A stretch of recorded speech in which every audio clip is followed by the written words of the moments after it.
اس وقت پوری دنیا کے جو معروضی حالات ہیں وہ آپ سب لوگوں کے سامنے ہیں۔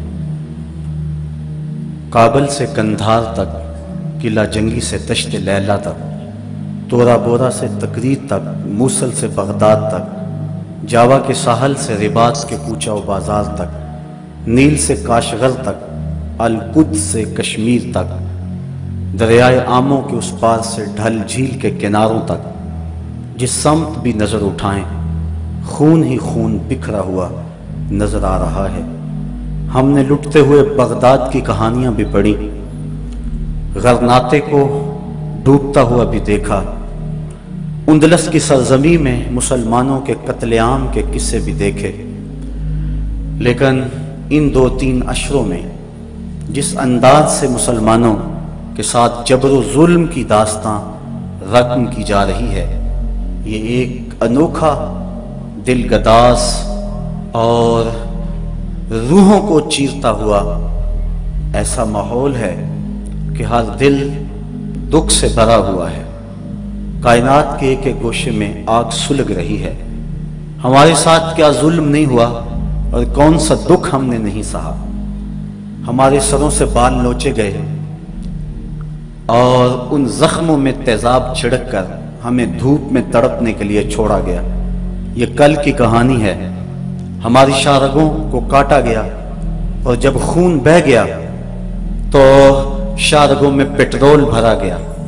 ہمارے جسموں کو آگ دی گئی اور جب وہ لاشیں تڑپتے تھے، امریکی گنڈے کہے لگاتے تھے۔ کنٹینروں کے اندر جو شبرغان کی طرف جا رہے تھے، اتنے لوگ بھر دیے گئے کہ جتنی ان میں گنجائش بھی نہیں تھی، اور جب وہ پیاس سے تڑپنے لگے تو ایک دوسرے کا پسینہ چاٹتے تھے، اور وہاں جا کر جب انہیں کھولا گیا تو دکھ بھری داستان سنانے کے لیے 2-3 کے علاوہ سب لوگ اپنے سروں پہ شہادت کا تاج رکھ چکے تھے۔ یہ کہانی بھی پرانی نہیں ہوئی کہ جب بغداد سے شعلے اٹھ رہے تھے، جب موصل کی گلیوں کے اندر ابلیس کا رقص تھا، جب اس قدر جنازے پڑے ہوئے تھے کہ کوئی دفن کرنے والا بھی نہیں تھا، اور قبرستانوں میں جب کوئی باقی جگہ نہ بچی تو لوگوں نے اپنے گھروں کے صحنوں میں قبریں کھودی۔ مجھے ام فاطمہ کی چیخیں آج تک یاد ہیں، جس کا سارا گھر اس کے سامنے لٹ گیا، جس کی آبرو پہ بھی حملے ہوئے۔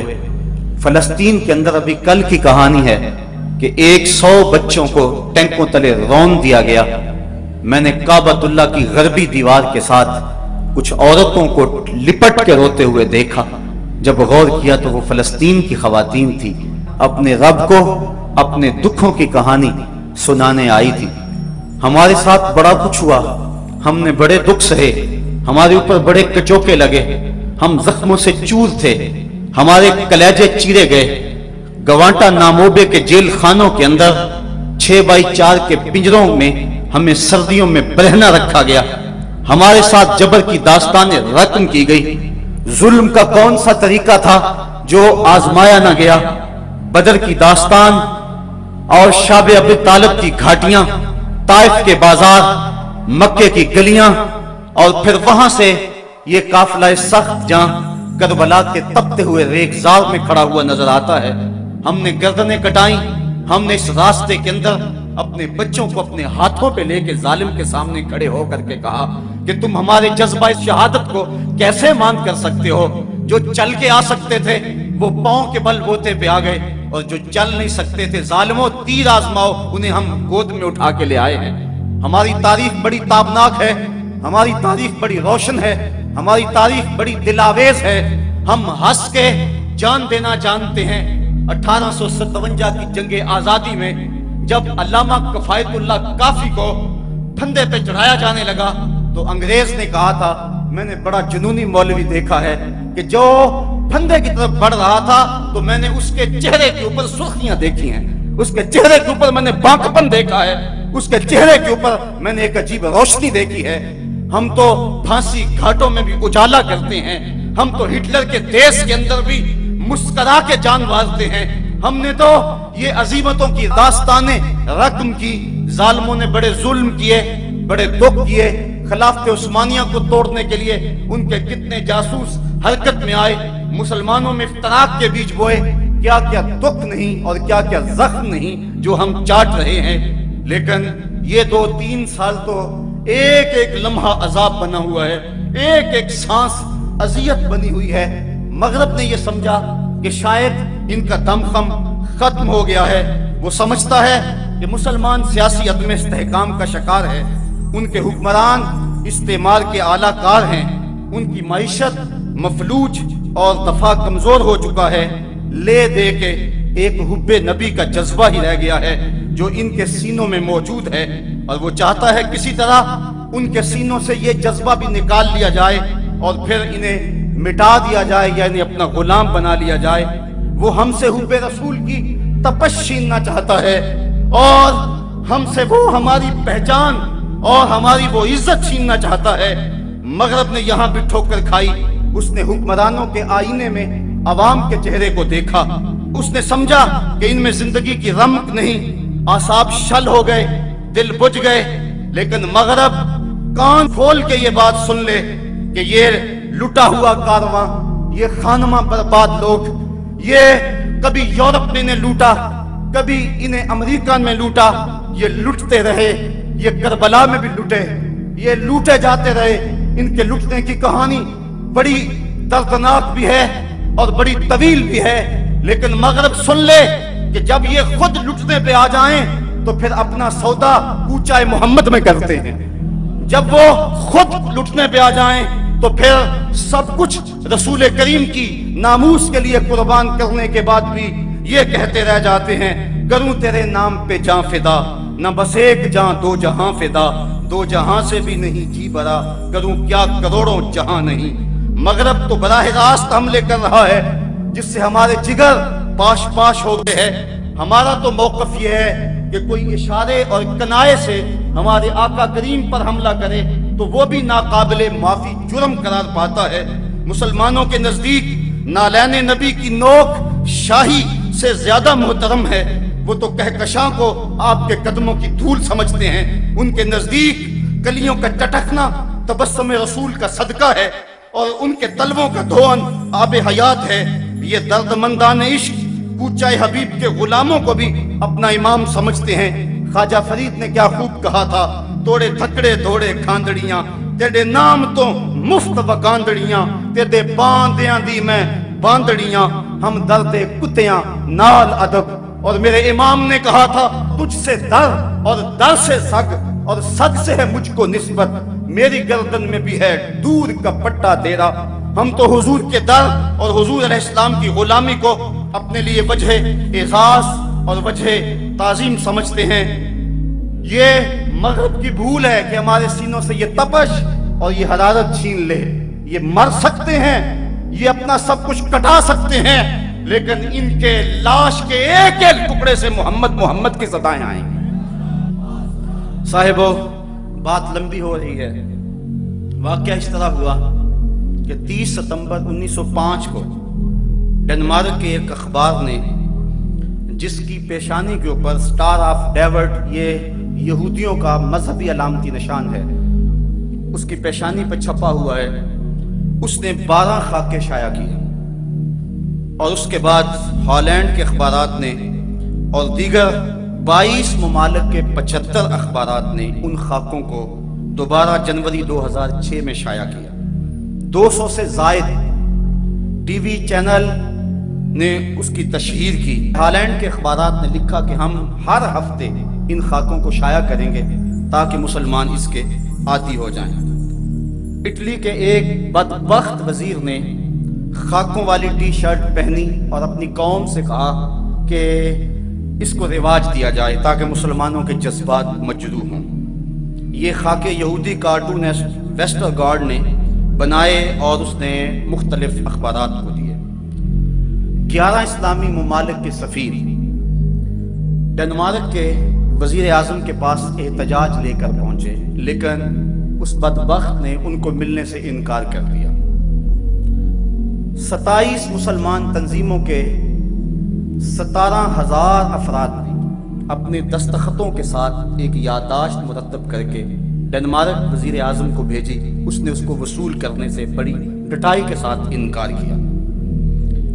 ٹونی بلیئر اور بش نے ڈنمارک کے وزیر اعظم کو فون کر کے کہا کہ جھکنا نہیں، ہم تمہارے ساتھ ہیں۔ تو اس پر 14 فروری کو ڈیلی ٹائمز نامی ایک اخبار کو انٹرویو دیتے ہوئے ڈینش وزیر اعظم نے کہا عالم اسلام اس بات کو سن لے، اور میں ان کو یہ باور کرانا چاہتا ہوں کہ ہم تنہا نہیں ہیں، ہماری پشت پہ دنیا کا ہاتھ ہے اور ساری دنیا مسلم امہ کے خلاف جمع ہے۔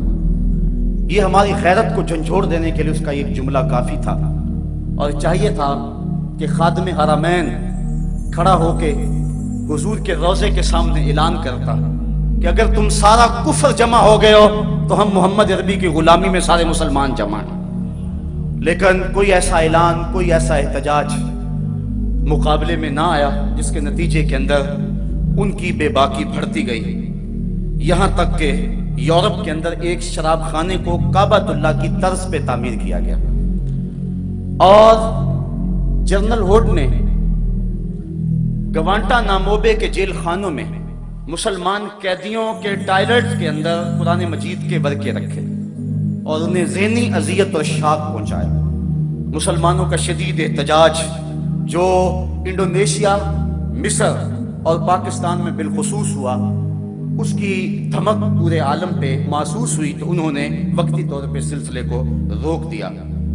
مغربی مصنوعات کا بائیکاٹ جو مسلم امہ نے اس وقت کیا تھا، اس سے بہت سارا ان کو نقصان پہنچا، تو وہ یہ زبان زیادہ قبول کرتے ہیں، تو انہوں نے وقتی طور پہ سلسلے کو روک دیا۔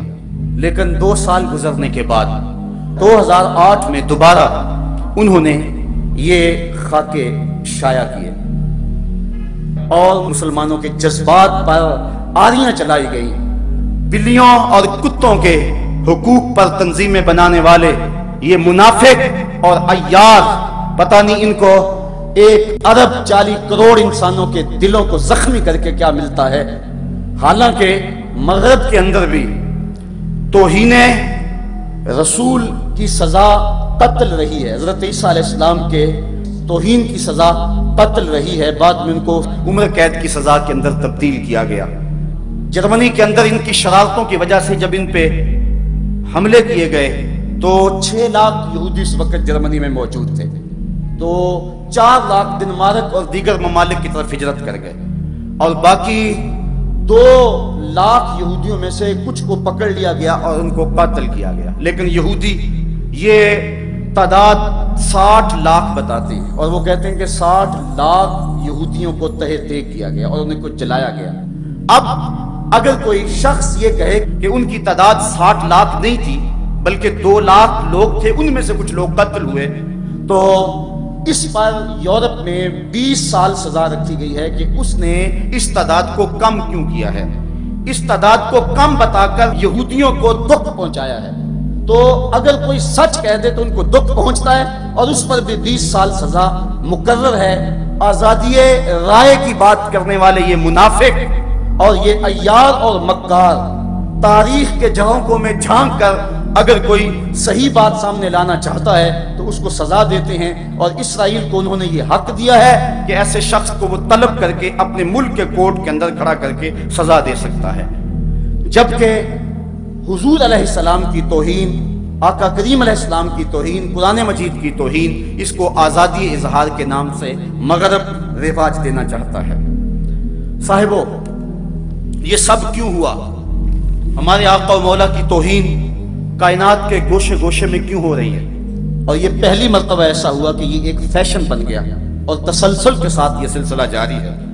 اس کی ایک وجہ تو یہ ہے کہ مغرب نے دیکھا کہ مسلمان جگہ جگہ ذلیل خوار ہو رہے ہیں، اور ہم نے ان کو جگہ جگہ دکھ دیے، انہوں نے ہمارا کیا بگاڑ لیا، اب ان کے اوپر ہم اگر یہ حملہ بھی کریں گے تو وہ ہمارا کیا بگاڑ لیں گے۔ مسجد اقصی کئی عرصوں سے اور کئی سالوں سے ان کے قبضے میں ہے، اور ان کو عرب آزاد نہ کروا سکے، بلکہ ایک عرب سے جب سوال کیا گیا کہ تم مسجد اقصی آزاد تم کیوں نہیں کرواتے، تو اس نے 2 ٹوک کہا، آنا ابغی امارہ جدید، سیارہ جدید، حرمہ جدید۔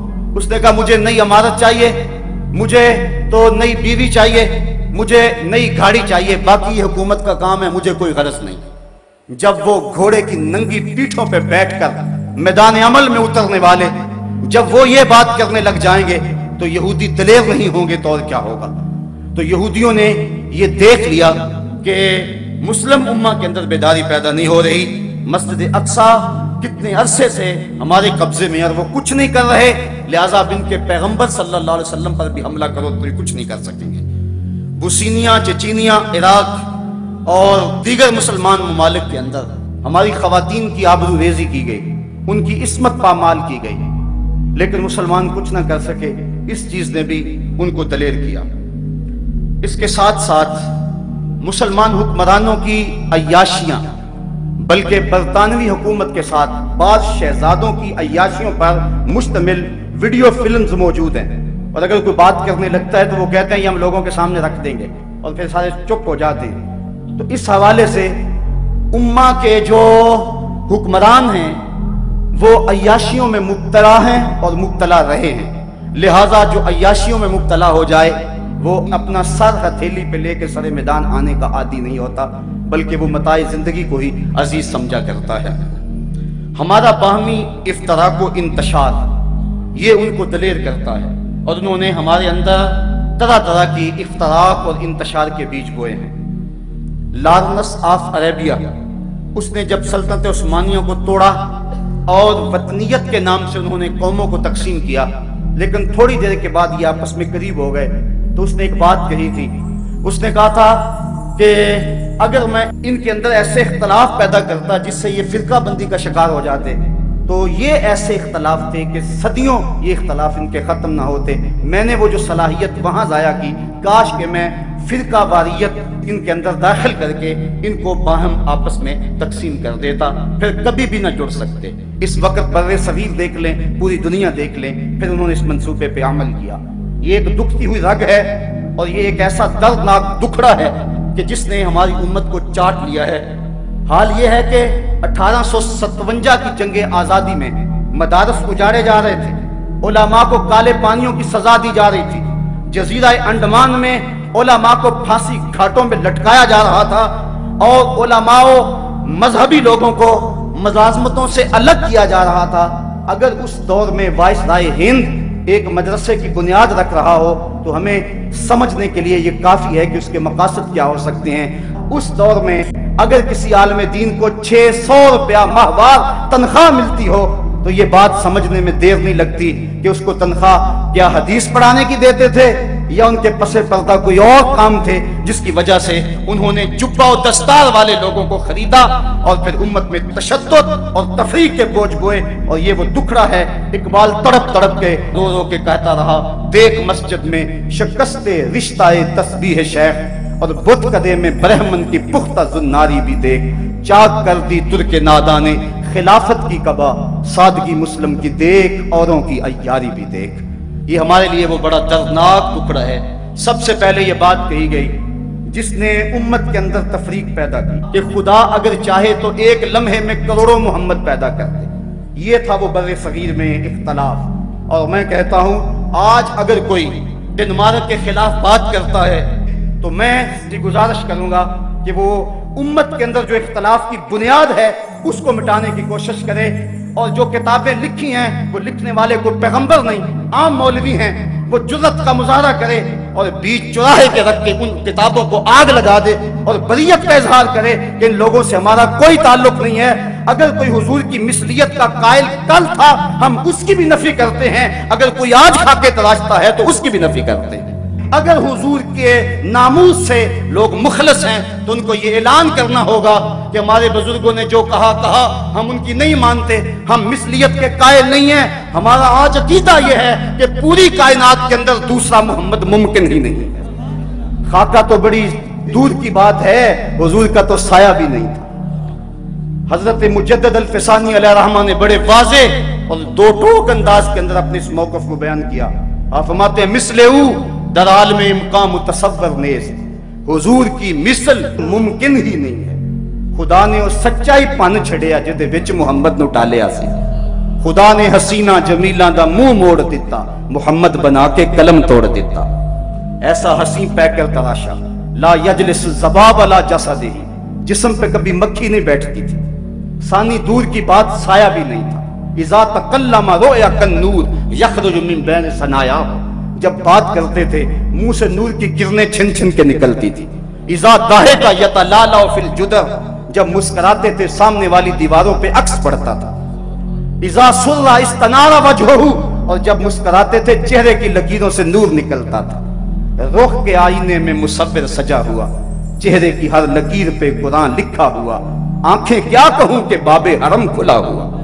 تو ایسا حسین پہ کر تراشا، ایسا حسین نبی کہ کائنات کے اندر حضور کی مثل ممکن نہیں۔ علامہ فضل حق خیر آبادی نے امتناع النظیر کے نام سے اس دور میں ایک کتاب لکھی اور اس کے اندر اس بات کو ثابت کیا کہ کائنات کے اندر حضور کی نظیر مثل ممکن نہیں ہے، اور میرے امام نے اس پر مہر تصدیق لگاتے ہوئے کہا لم یاتی نظیرک فی نظر مثل تو نہ شد پیدا جانا، کہا تمہاری نظیر تو کائنات میں ممکن ہی نہیں، میرے جانا، میرے دلبر محبوب، کائنات کے اندر تو آپ کا مثل ہو ہی نہیں سکتا ہے، ممکن ہی نہیں ہے، قدرت کے قلم میں کوئی دوسرا محمد تراشا ہی نہیں ہے۔ آج اگر ہم اتحاد امت کی بات کرتے ہیں اور اس سے بڑا اور سہانا خواب اور کیا ہو سکتا ہے، لیکن لوگوں کو گندگیوں کے ساتھ ہم کبھی بھی اپنے سینے سے لگانے کے لیے تیار نہیں ہے۔ اگر کوئی مخلص ہے تو وہ ان خیالات سے توبہ کر کے آئے، ہمارے سر کا تاج کہلائے گا، لیکن اگر وہ سب کچھ سینے میں ہو اور زبان سے جو مرضی کہتا رہے، ہم اس کا کوئی اعتبار نہیں کرتے ہیں۔ مغرب کے لیے دلیری کی ایک اور وجہ یہ بھی تھی، دن رات اسلام کے خلاف مغرب کا میڈیا زہر اگل رہا ہے۔ اس وقت 73% ذرائع ابلاغ کے اوپر، میڈیا کے اوپر یہودیوں کا قبضہ ہے، 73%۔ باقی جو 27% ہے اس میں عیسائی بھی آتے ہیں، بدھ بھی آتے ہیں، ہندو بھی آتے ہیں اور مسلمان بھی آتے ہیں۔ یہودی دن رات اسلام کے خلاف پراپیگنڈا کر رہے ہیں۔ ڈاکٹر شروش کی کتاب پچھلے دنوں چھپی، انہوں نے کروڑوں ڈالر اس پہ لگائے، کیا کچھ نہیں ہو رہا۔ لیکن اس کے باوجود یہ آپ کے لیے خوشخبری کی بات ہے، یہ مایوسیوں کے دور میں، یہ پریشانیوں کے دور میں، جبکہ کلیجے پھٹ رہے ہیں، جبکہ روحیں تڑپ رہی ہیں، جبکہ دل اداس ہیں، جبکہ پیغمبر اسلام کی توہین ہمارے لیے ایک ایک لمحے میں زہر گھول دیا ہوا ہے، اس دور میں یہ بات آپ کے لیے خوش آئند ہے کہ اس وقت ایک محتاط اندازے کے مطابق یورپ اور امریکہ کے اندر ایک مہینے میں 18,000 لوگ اسلام قبول کر رہے ہیں۔ مغرب کے چرچ اجڑ گئے ہیں، ان کے پاس کچھ نہیں رہا، ان کے پلے کچھ نہیں رہا۔ امریکہ بھاگ رہا ہے، یہ کل کا اخبار آپ نے دیکھا ہوگا، کل کے اخبار میں تھا 108 امریکی فوجیوں نے خودکشی کر لی ہے۔ یہاں افغانستان کے اندر، عراق کے اندر امریکہ سخت پریشان ہے، اس نے چاہا تھا کہ یہ ترنے والا ہے، میں ایک دن کے اندر 24 گھنٹوں کے اندر اس کے اوپر قبضہ جما لوں گا، لیکن یہ اٹک گیا ہے اس کے گلے کے اندر، نہ اندر جا رہا نہ باہر آ رہا، مسئلہ بنا ہوا ہے۔ 18,000 لوگ ایک مہینے میں تسلسل کے ساتھ اسلام قبول کر رہے ہیں، اور یہ بات بھی سامنے رکھیں کہ یہ ہماری محنت کا نتیجہ نہیں ہے، ہم تو آپس میں لڑ رہے ہیں، ہم تو الجھنوں کا شکار ہیں، ہم تو جو ہے وہ کتنے چھوٹے اختلافات کو کتنا بڑھائے ہوئے ہیں۔ یہ جو کچھ ہو رہا ہے یہ اسلام کی فطری اور طبعی صداقت کا نتیجہ ہے۔ اولیاء کی کتابیں وہاں پہنچی ہیں، امام غزالی کو لوگوں نے پڑھا ہے، حضرت داتا گنج بخش علی اجویری کو لوگوں نے پڑھا ہے، میرے شیخ مجدد کے مکتوبات وہاں پہنچے ہیں، شیخ ابو طالب مکی کی کتابیں وہاں پہنچی ہیں، اور ان لوگوں نے قرآن مجید کو ڈائریکٹ دیکھا ہے، اور 18,000 لوگ ایک مہینے میں ایمان قبول کر رہے ہیں۔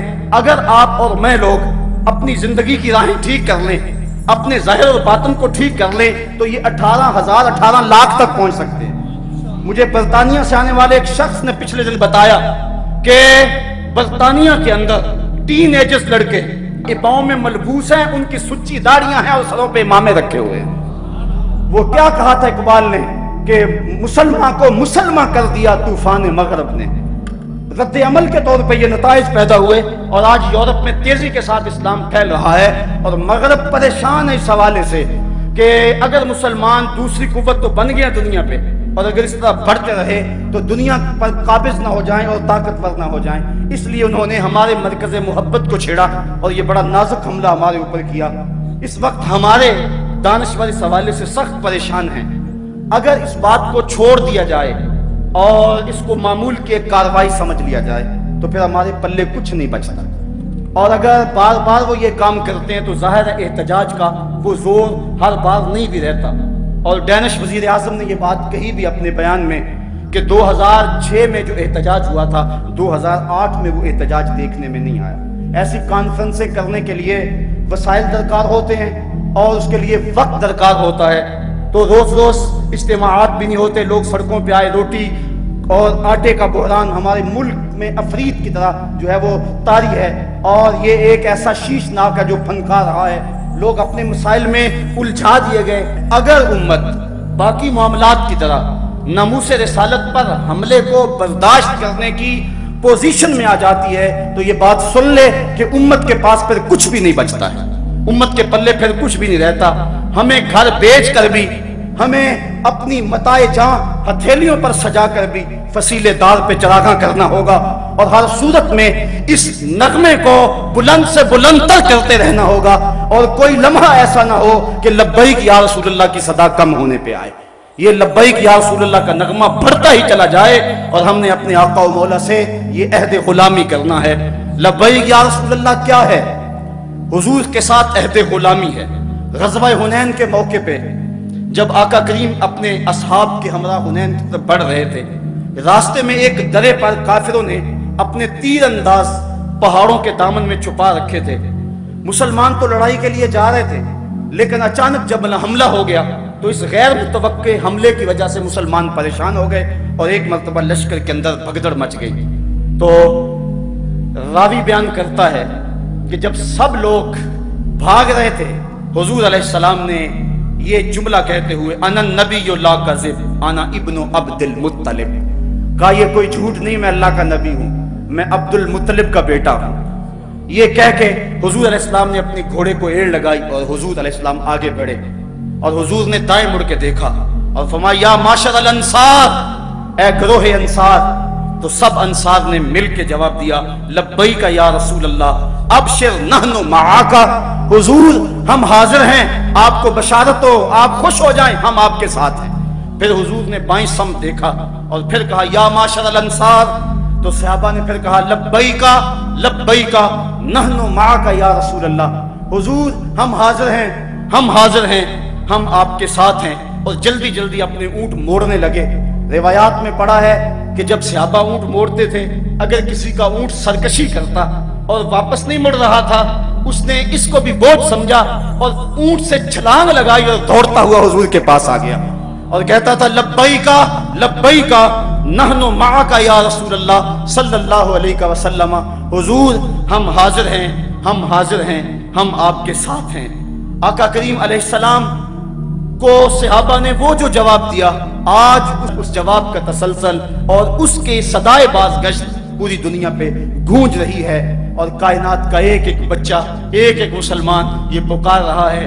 بلکہ یہ جب پہلی مرتبہ ایسا ہوا، یہ تو حرم کی دیواروں پر بھی اور مکہ المکرمہ اور مدینہ شریف کے درمیان جو روڈ ہے وہاں بڑے بڑے بورڈ اویزا کر دیے گئے اور وہاں لکھا ہے لبیک یا رسول اللہ۔ آج ہم نے عہد غلامی کرنا ہے اپنے آقا سے، اور ہم نے اپنی محبت کا اظہار کرنا ہے۔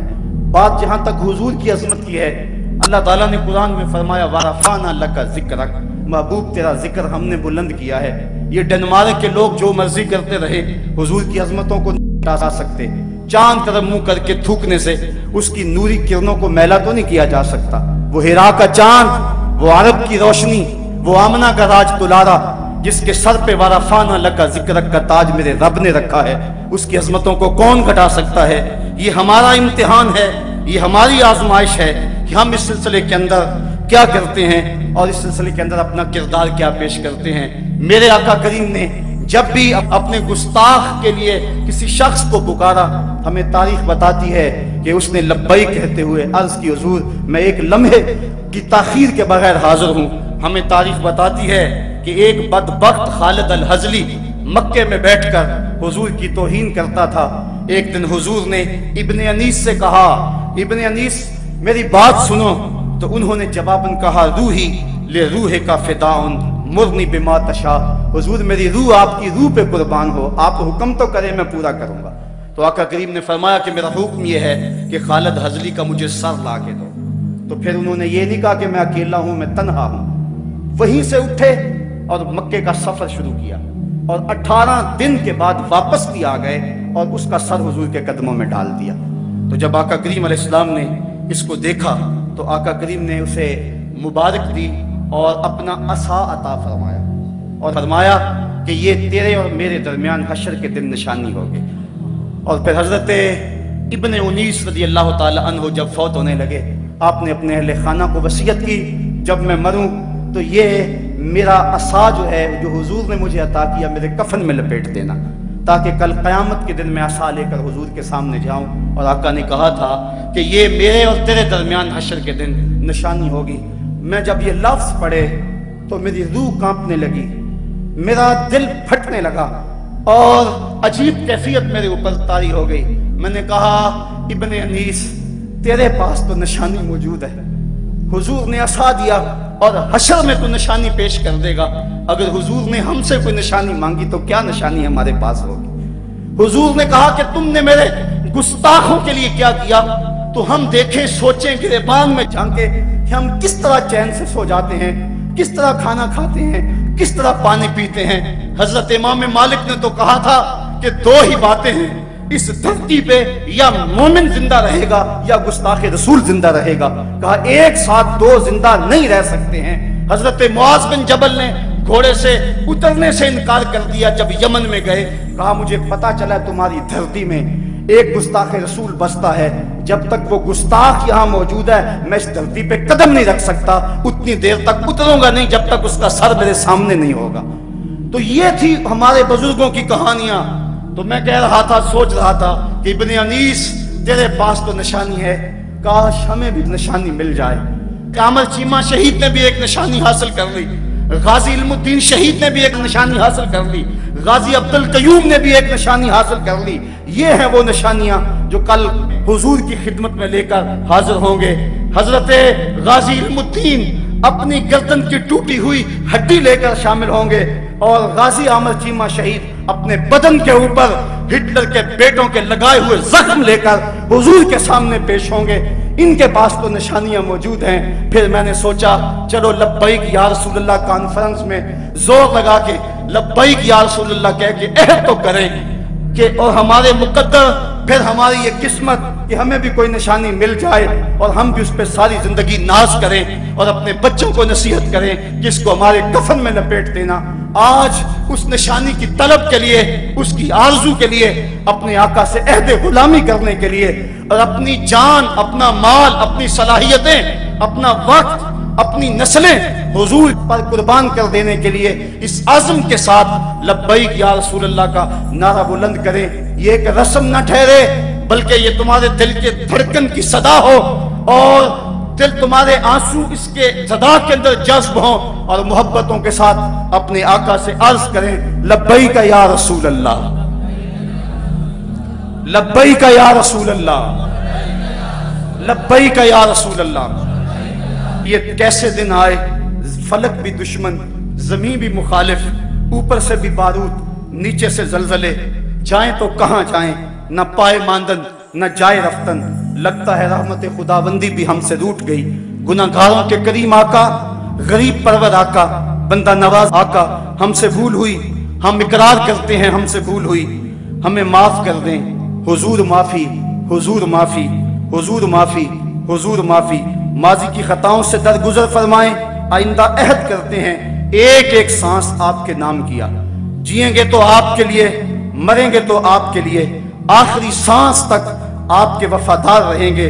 لبیک یا رسول اللہ، لبیک یا رسول اللہ، لبیک یا حبیب اللہ، لبیک یا رسول اللہ۔ یہ صدائے دل نواز میرے ساتھ لگا کے گنبد خضرا کے مکین کو گواہ بنائیں اور عرض کریں آقا ہم جو کچھ ہیں ماضی سے درگزر فرما دیں، آج ہم عہد کرتے ہیں کہ ایک ایک سانس آپ کے نام وقف کر دیں گے۔ صدائے دل نواز